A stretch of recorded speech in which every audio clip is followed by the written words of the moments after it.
ఎందుకు రఘురామకృష్ణరాజు గారి కేసులకు సంబంధించి అదే జగన్మోహన్ రెడ్డి గారి కేసులకు సంబంధించి ఆయన కోర్టుకు వెళ్ళారు. ఆయన కేసుల మీద ఏంటి అప్డేట్స్ అనేది కూడా ఆయన పిటిషన్ దాఖలు చేశారు. దీనికి సంబంధించి ఈరోజు సుప్రీంకోర్టులో విచారణ జరిగిందన్న నేపథ్యంలో సుప్రీంకోర్టులో ఒక ఇంత ఆగ్రహం కూడా వ్యక్తం చేస్తూ వచ్చారు.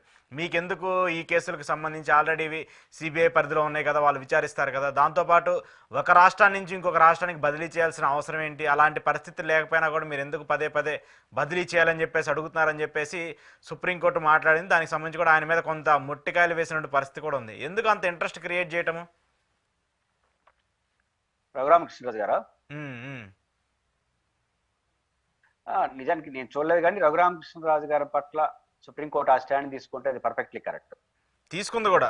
ఎందుకంటే బదిలీ చేయడం కుదరదని చెప్పేసింది, కావాలంటే దాన్ని ఫాస్ట్ గా చేయమని చెప్పి చెప్తా ఉన్నారు. అది కరెక్ట్ అంటున్నాను. పాయింట్ ఏంది, దేశంలో అవినీతి కేసుకు సంబంధించిన అంశం అది. సిబిఐ కేసు పెట్టింది. జగన్మోహన్ రెడ్డి గారి పైన ఉన్నటువంటి ఆ కేసుకు సంబంధించి జగన్మోహన్ రెడ్డి పైన కేసు పెట్టే అధికారం వ్యవస్థలకు ఎంత ఉంటుందో, నేను తప్పు చేయలేదు, నేను నిజాయితీగా ఉన్నాను, నా పైన కేసు పెట్టడం కరెక్ట్ కాదని ఫైట్ చేసే అధికారం కూడా ఆ పౌరుడికి ఉంటుంది.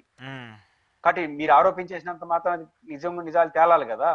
కాబట్టి ఇప్పుడు జగన్మోహన్ రెడ్డి గారు చట్టపరంగా తనకు లభించినటువంటి అధికారాన్ని, అవకాశాలని, హక్కుల్ని ఆధారంగా చేసుకుని బెయిల్ తీసుకున్నాడు.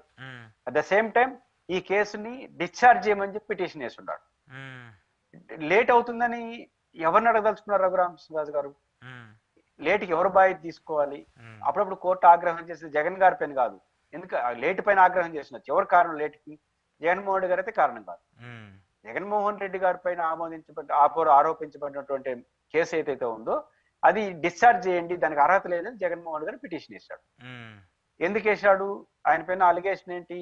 జగన్మోహన్ రెడ్డి గారు వాళ్ళ తండ్రి అధికారులు అడ్డం పెట్టుకొని ప్రభుత్వానికి, పరిశ్రమవేత్తలకు అనుకూలంగా జీవోలు ఇచ్చి దాని ద్వారా ప్రభుత్వానికి నష్టం చేసి, పారిశ్రామికలకు లాభం చేసి, వాళ్ళు తీసుకొచ్చి కిట్ ప్రోక్ ప్రకారం తన కంపెనీలో సంపద పెట్టుకున్నాడు అనేది ఆరోపణ, అవినీతి పేరుతో. కానీ దీనిపైన కిరణ్ కుమార్ రెడ్డి గారి ప్రభుత్వం ఆ జీవోలని కరెక్ట్ అని చెప్పి కోర్టులో పిటిషన్ వేసింది, అప్డేట్ వేసింది. ప్రభుత్వం జీవోలు కరెక్ట్ అంటుంది. ప్రభుత్వం జీవోలు కరెక్ట్ అన్నప్పుడు మేమేట తప్పు చేస్తాం? గవర్నమెంట్ జీవోలు ఇచ్చిన అధికారులు వాళ్ళు డిశ్చార్జ్ పిటిషన్ వేసినారు. వాళ్ళు ఊరిది తప్పు లేనప్పుడు నా దగ్గరికి ఎట్ట వస్తారని ఆయన పిటిషన్ వేసినాడు.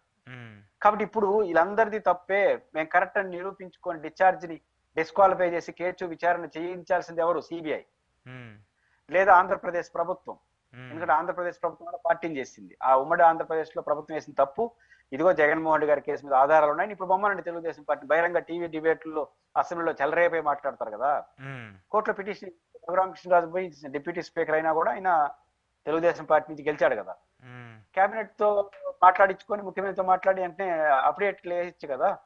జగన్మోహన్ రెడ్డి గారి కేసు ఉంది, డిశ్చార్జ్ చేయాల్సిన అవసరం లేదు, ఆయనపై విచారణ ఉంది అని చెప్పి ఎందుకు వేయలేదు? ప్రభుత్వం తరఫున దాని వదిలేసి కోర్టులోకి వెళ్ళడం ఏంటి? కాబట్టి బేస్లెస్ ఆర్గ్యుమెంట్ ఇది. అందువల్ల సుప్రీంకోర్టు అలా చెప్పాల్సి, సిబిఐ కోర్టే చేసి ఉండాల్సింది. ఎందుకంటే బెయిల్ రద్దు చేయమనే అధికారం మీకెవడు ఇచ్చాడు? ఎందుకంటే బెయిల్ అనేది ఇవ్వడం అనేది జడ్జి విచక్షణ అధికారం, రద్దు చేయడం విచక్షణ అధికారం కాదు. ఇచ్చిన కండిషన్ వైలేషన్ చేస్తుంటే, జగన్మోహన్ గారు ఇచ్చిన కండిషన్ విదేశాలకు వెళ్ళకూడదు, వెళ్ళట్లేదు కదా, మీ అనుమతి తీసుకుని వెళ్తున్నాడు. కేసులు ప్రభావితం, దోషులు, ఇది నిందితులు, ఇది ముద్దాయిల్ని ఉన్న సాక్షులు ప్రభావితం చేయకూడదు. ఎవరు సాక్షి దీంట్లో? ప్రభుత్వమే సాక్షి, అధికారులే కదా జీవోలు ఇచ్చింది. కాబట్టి ఈయన ప్రతిపక్షంలో ఉన్నాడు, సరే అప్పుడు ముఖ్యమంత్రి ఉన్నాడు, పక్కన పెడతాడు. ముఖ్యమంత్రి ఉన్నాడు, ఎట్లా ప్రభావితం చేస్తాడు? కాబట్టి ఇక్కడ ఎక్కడ ప్రభావితం చేయడానికి అవకాశం లేదు, ఏమీ లేదు. అలాంటిది ఆయన పైన వెళ్ళాడు. ఇప్పుడు డిశ్చార్జ్ పిటిషన్ పేరుతో నానస్తున్నారంటే, చంద్రబాబు నాయుడు గారు క్వాష్ పిటిషన్ వేసాడు. క్వాష్ పిటిషన్ వేరు, డిశ్చార్జ్ పిటిషన్ వేరు కాదు, వేరే కావచ్చు. కానీ క్వాష్ పిటిషన్ కూడా ఎఫ్ఐఆర్ రద్దు చేయమని 1 year నడుస్తాం కదా. మరి ఆయనకు హక్కున్నట్టు చంద్రబాబు గారికి హక్కున్న హక్కే జగన్ గారికి ఉండదా? కాబట్టి ఖచ్చితంగా ఉంటుంది. రఘురామకృష్ణరాజు రాజకీయ ప్రాధాన్యత కోసం అప్పుడు జగన్మోహన్ రెడ్డి గారిని కోపం కోసం వేసినాడు. ఇది ఎప్పుడో ఉన్న కేసు ఇప్పుడు వచ్చినట్టుంది, ఇప్పుడు కొత్తగా ఏం వేసినట్లే, పాత కోపాలని అది కంటిన్యూ అయినాయి. ఖచ్చితంగా ఆయనకి మొటికాయలు వేయడం కరెక్టే. ఇట్లా వాటిని ఎంటర్టైన్ కూడా చేయకూడదు.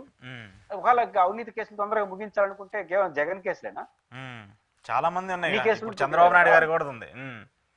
ఫాస్ట్ ట్రాక్ కోర్టులు పెట్టి అందరినీ తొందరగా 1 year టైం జస్టిస్ రమణ గారు ఇచ్చిన తీర్పును ఆధారంగా చేసుకొని ఫాస్ట్ ట్రాక్ కోర్టులు పెట్టేసి తొందరగా ఎవరు తప్పు చేశారు రాజకీయం వాళ్ళంతా శిక్ష చేసుకోండి. కానీ జగన్ కేసులు మాత్రమే జరగాలంటే మీకు రాజకీయ ఉద్దేశం ఉన్నది కాబట్టి దాన్ని గమనించింది కాబట్టి కోర్టు అట్లాంటి తీర్పు ఇచ్చే అవకాశం ఉంటుంది.